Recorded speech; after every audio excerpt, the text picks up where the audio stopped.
We're letting you go for poor performance. The words landed like a hammer to the chest, flat, cold, final. Her father didn't even look up when he said it. He just slid a folder across the glossy mahogany table, his gold watch glinting under the fluorescent light. I sat there, heartbeat pounding in my ears, staring at the man who was not only my boss but also my father-in-law. For a moment I thought it was a joke. Some kind of test. I had broken sales records last quarter. I'd been at every meeting, every late-night call, every networking dinner. I'd bled for this company.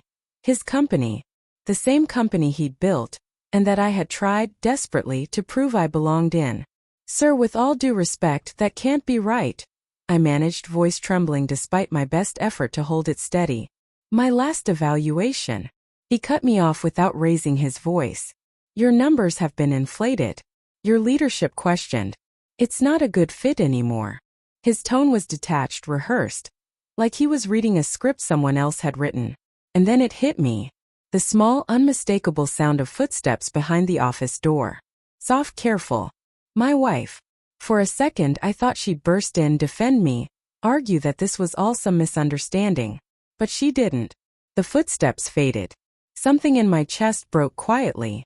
I swallowed, trying to process the storm brewing behind my ribs. Does this have anything to do with Emily? I asked, voice low. He finally looked up. His eyes were like glass, hard, reflective, empty. This is a business decision, not a personal one. Which meant it was definitely personal. I stood slowly, the chair scraping against the tile with a screech that echoed through the room. My palms were sweating, my throat tight. After 5 years of working myself into the ground for you. After sacrificing nights, weekends, this is how you end it? A memo and a shrug. He didn't answer. Just tapped the folder once. Sign the papers, Daniel. It'll make things easier. Easier. I almost laughed. Walking out of that office, the world felt heavier than before. The air outside was thick with summer humidity, but all I could feel was cold.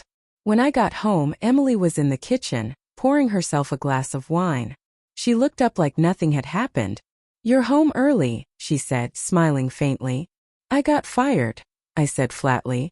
Her hand froze midair. What? Your father said I had poor performance. She set the glass down carefully. That's insane. You've been doing great. I'll talk to him. But her eyes didn't match her words.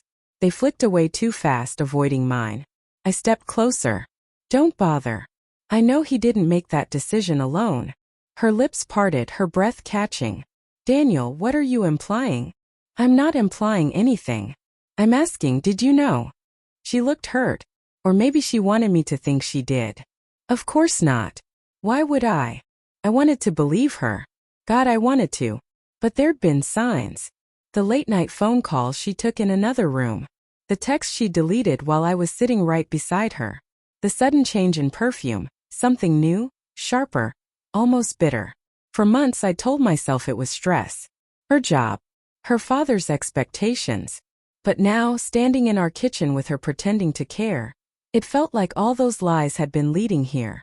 I sat down at the table, my hands shaking. You and your father, you've been talking about me, haven't you? About how I don't fit the family image. She hesitated. Just long enough for the silence to say yes. He thinks I'm beneath you, I said quietly. He always has. You just finally agreed. That's not true, she said too quickly. Then tell me why he fired me the same week you stopped wearing your ring. She froze. Her hand instinctively went to her left finger, where the gold band used to be. I took it off for work. Stop, I said, my voice cracking. Stop lying.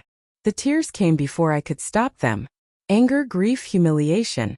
All tangled into one unbearable knot. I stared at her, at the woman who once promised me forever, and realized she wasn't even trying to fight for us. Her eyes glistened. Daniel, you were miserable there. Maybe this is a chance to start over. I laughed bitterly. Start over? You mean start over without me? She didn't answer. And that silence told me everything. I stood pacing. Was it him? One of the executives? Or was it your father's way of cleaning up your mess before it spread?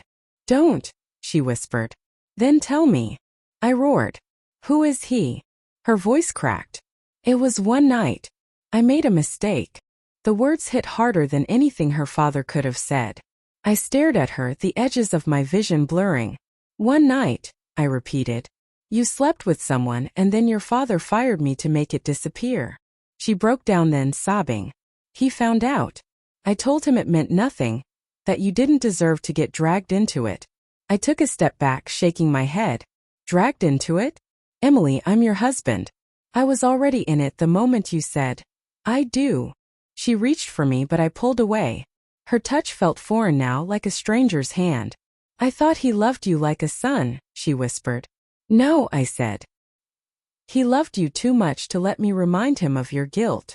We stood there in silence, the truth between us like a wound that wouldn't stop bleeding. Finally, I said, you know what's funny? I worked for your father to prove I was good enough. Turns out, the only thing that wasn't enough was my blindness. She wiped her tears, voice trembling. What are you going to do? I picked up my jacket from the chair. Start over. Like you said. As I turned to leave, she whispered, Daniel, I'm sorry.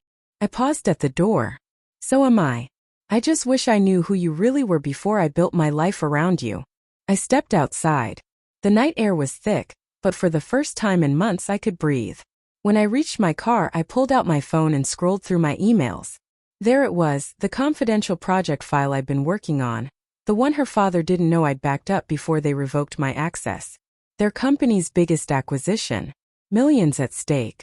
My work. My name. I smiled faintly, not out of revenge but clarity. They took my job. They broke my marriage. But the one thing they didn't take was my truth. And as the headlights cut through the night, I realized something. Betrayal doesn't end with destruction. Sometimes it begins the moment you finally stop pretending you're blind.